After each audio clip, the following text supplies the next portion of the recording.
বুঝলি রে ফাতের বাপ, ঈদ তো এসেই গেল। মেম্বার সাহেব আসেই তো গেল। বড় সড়ো দেখে একটা গরু কুরবানি দেওয়া নাকবি। দেখ তো কার কাছে কত টাকা পাওনা আছি।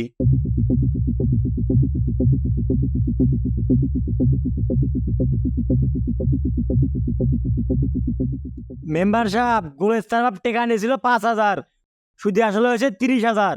সেরেগুলের নানা টেকা নিয়েছিল 5,000, আসলটা শোধ করছে, লাভের 31,000 বাকি আছে। মসিরুদ্দিন নিয়েছিল 10,000, জমির দলিল আপনার কাছে জমা আছে। থাম থাম, এলে সুদের টাকা তোলার ব্যবস্থা কর। হাটের বড় গরুটা আমি কিনবো, মেম্বার বলে কথা, তুই কি কইস? ঠিক ঠিক। সালাম আলাইকুম মেম্বার সাহেব। দি কি দেব? টাকা দেবো। হাতের বাপ, দেখ তো গুলসার বাপের কাছে টাকা পাওনা কত।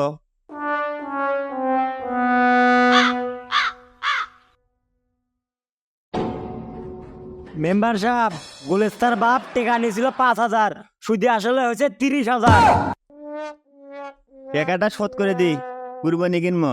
মেম্বার সাহেব ঈদের আগে কেমনে দেবো, আমাকে মাফ করেন। তোকে মাফ করলে আমি কুরবানি কেঙ্গারে দেবো। এখন ধানের দাম কম, দাম উঠুক মেম্বার সাহেব, দাম উঠলে ধান বেচে আপনার দেনা শোধ করবো। দূর হে, ওগুলো আমি বুঝি না। বিকেলে মধ্যে টাকা দেবো, না হলে তোর ধান আমি বেঁচে আনবো। মেম্বার সাহেব নিষ্ঠুর হয়েন না, দয়া করেন আমার। দূর হে, সত্য তো ভাই।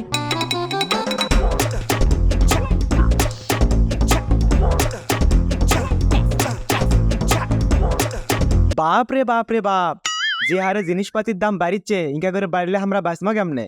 আল্লাহ দিলে আপনি তো মেলা আছে নে ভাই। কোনটে রে, কি আছে আমার? 40 বিঘে জমি, 12-13টা গরু, পাকা বাড়ি, বাড়ির সামনে ডিগি, কোনটে বাকি থাকলো আপনার?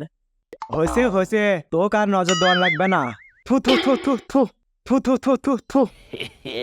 তো গেরে কু নজরের জন্য আমার আয় উন্নতি নাই। আব্বা টাকা দেন স্কুলে যাবো, স্কুলত যাবো, টাকা কি করবো? ভ্যানত চড়ে যাবো আর স্কুলে যা মুড়ি মাখা কিনে খামো। আব্বা কি দেখেন? তোর ঠ্যাং দেখিচ্ছি। আমার ট্যাং তো ঠিকই আছে। হারাম জাদা, ঠ্যাং তো ঠিকই আছে। হাঁটে হাঁটে স্কুলত যা, ভ্যানত চড়ে স্কুলত যাওয়ার কি দরকার? যা দেরি করিস না।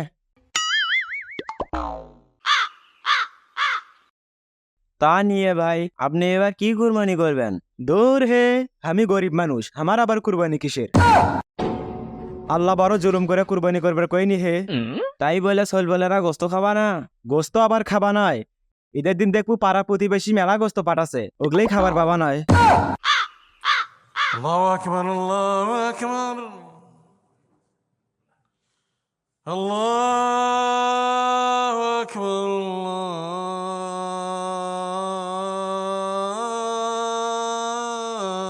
الله أكبر আব্বা শেরিকুল স্কুলের থেকে আসলে? আব্বা, মাস্টারও পড়া দিবের বাজিলে? আব্বা সব পড়াই দিছি। কোনটা খাজিলে আব্বা? মুড়ি মাখা খাইছিলাম আব্বা। আবুল চাচার বেটা গালি গো অর্ধেক দিছি।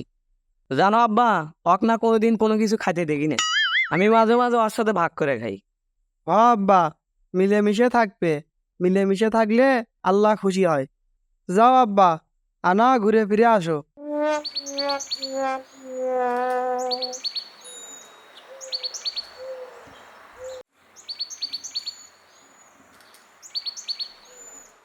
হাই আল্লাহ, তুমি আমার ছেলেটাকে সহি সালামতে রেখো, তাকে তুমি দিনের পথে রেখো আল্লাহ, আমিন।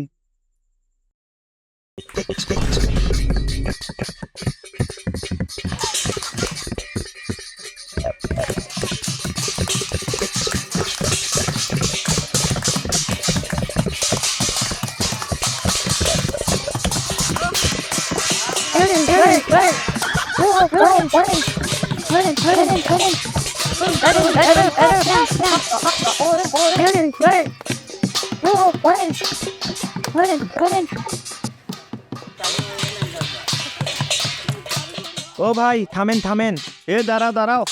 মেলা বড় গরু কুরবানি দিলেন মেম্বার সাহেব, তা আমার বাড়িতে না বেশি করে গোস্ত পাঠায়েন। আমি গরিব মানুষ, আমার কুরবানি দেওয়ার ক্ষমতা নাই।